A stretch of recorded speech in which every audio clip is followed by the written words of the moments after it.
Well, hello once again, my fellow Star Trek fans. I welcome you to another Star Trek related video. In today's video, we're going to talk about some iconic space vehicles.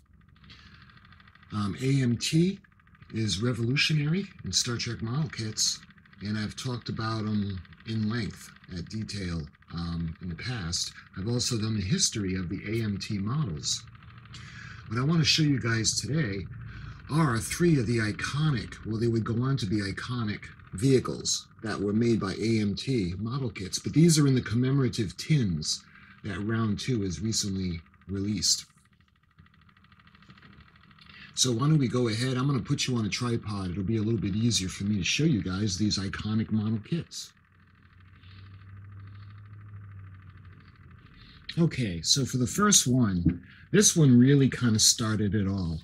And I'm talking about the Uss Enterprise herself. The first one I got to show you in the collector tin.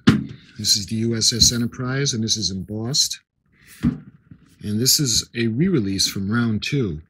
But what's cool about this is it's in the original box art form. But it's embossed in this collector tin. So this is really cool. And this is the USS Enterprise. This is the collector's edition, featuring the vintage-style packaging art in the collector's tin.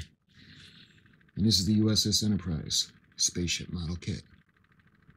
And there's nothing on the back of this one, but let me move the phaser. Looking at the side, you can see AMT, USS Enterprise, and we've got that photograph of Captain Kirk that we had on the original, along with the original illustration. And the main difference, of course, is that it's from Round 2 Corp.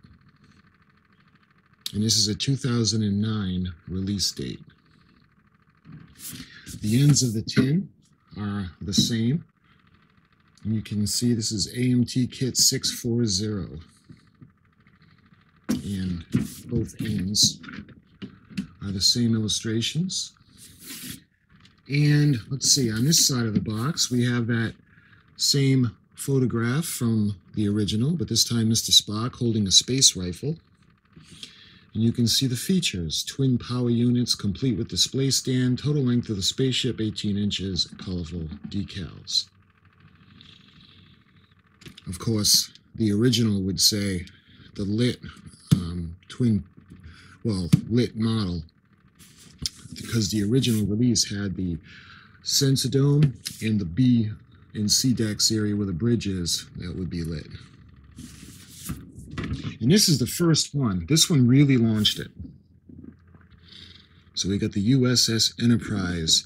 And the way AMT actually got the rights to this is that the budget was a little bit strapped for the production of Star Trek, and they needed shuttlecraft. So what AMT did was they actually built the full-size filming model of the shuttlecraft and gave it to the production. And in turn, AMT was granted all the rights to all the vehicles and all the props and everything from Star Trek. And of course, we were introduced to these model kits. I was as a kid, and I've been in love with it ever since. Yes, there are those of you out there that say it's not accurate, and the bridge is off, and B and C decks are not shaped right. But to me, that's part of the charm of the model. If you want a correct version, go get the Polar Lights, because they made all the corrections. AMT, I'm glad they didn't alter the molding at all. So this is one of my favorite kits ever. And this one is the Enterprise in the collector tin. I don't know if I probably won't be able to keep that one up there. Okay, the second one, the second iconic vehicle is the Klingon D7 battle cruiser. Now, I've showed you guys the original one. You can tell the original one with the lights had like a planet.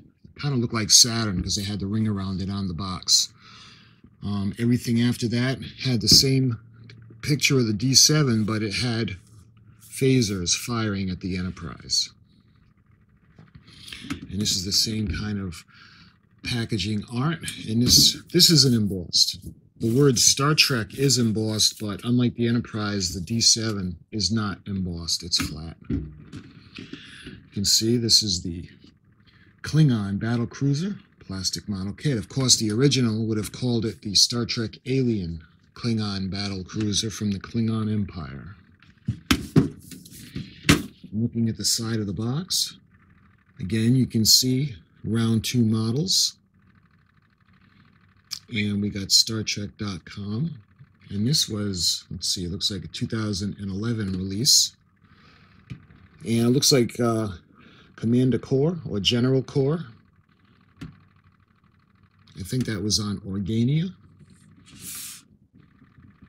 when the Organians interrupted the battle between the Federation and the Klingon Empire. I think that's him.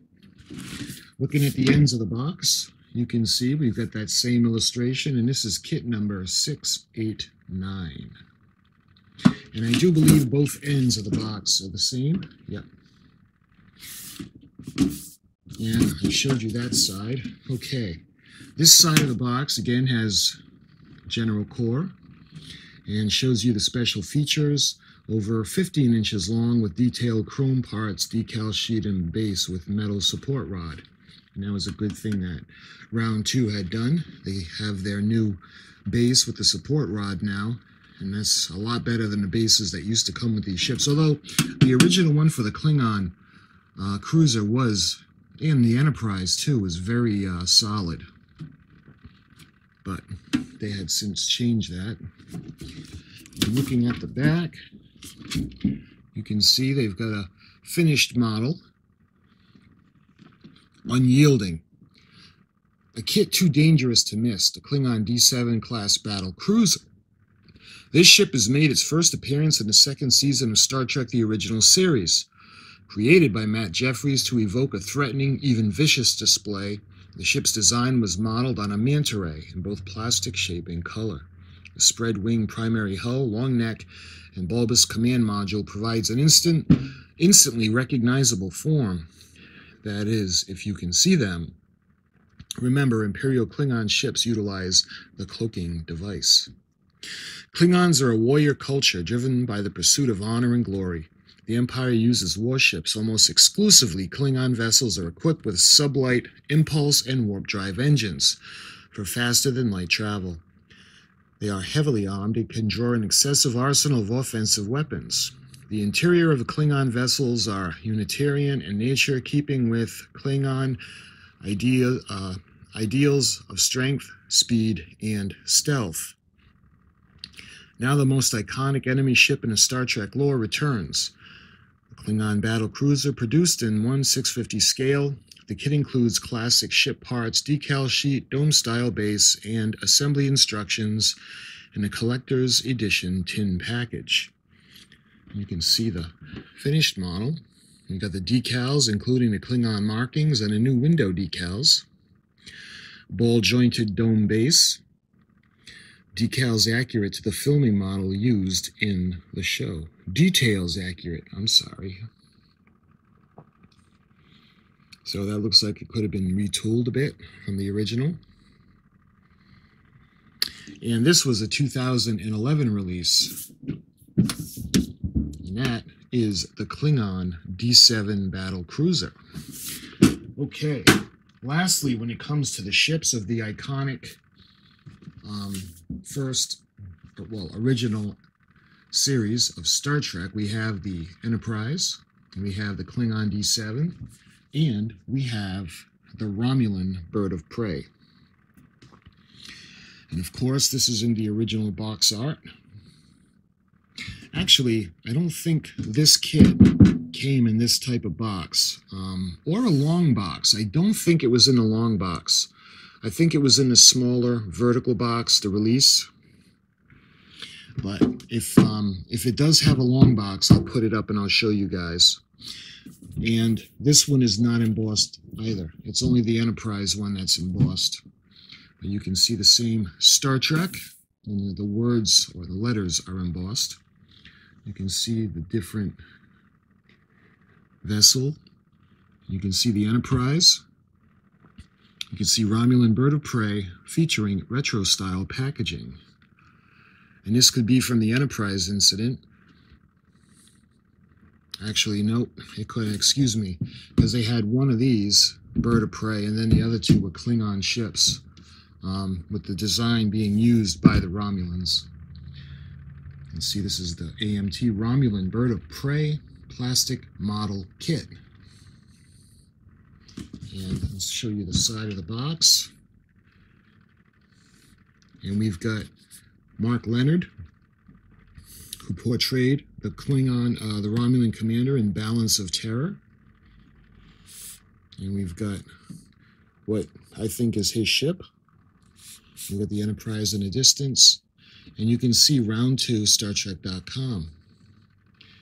And let's see, this one was released in 2010.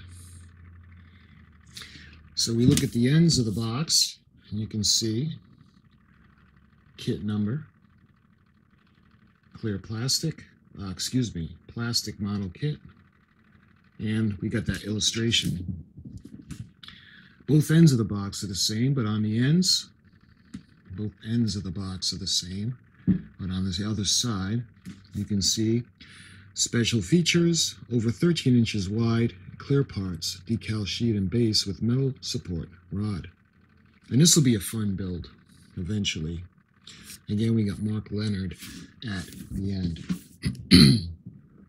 So this is a quick video to kind of show you guys the iconic models from AMT, but these are in commemorative tins, and I think this is a pretty cool idea. Polar Lights has done the commemorative tin. Actually, let me show you.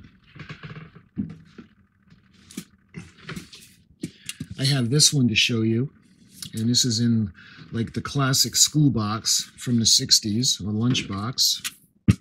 And this is the Enterprise in 1/1000 scale from Polar Lights, and this will be another video, but I wanted to show you the tin. So we have the Romulan bird of prey.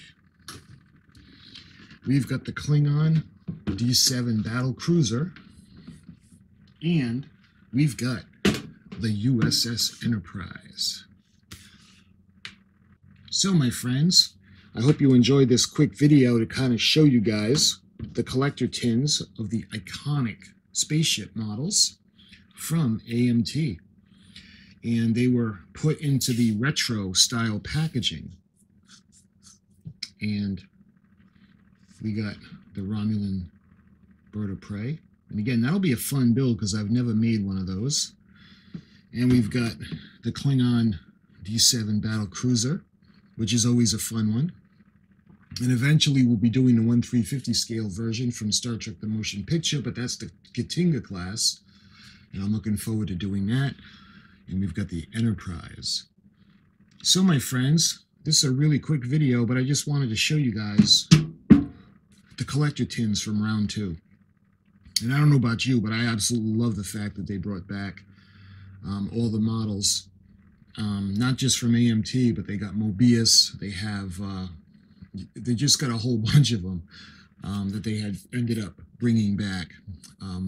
Monogram, do they do monogram ones, I believe? Anyway, they do so many different model kits, and they purchased the rights to them, and they re-released them. So that's really, really awesome, and it's fun for Star Trek fans, especially my age, that remember these when they were originally released.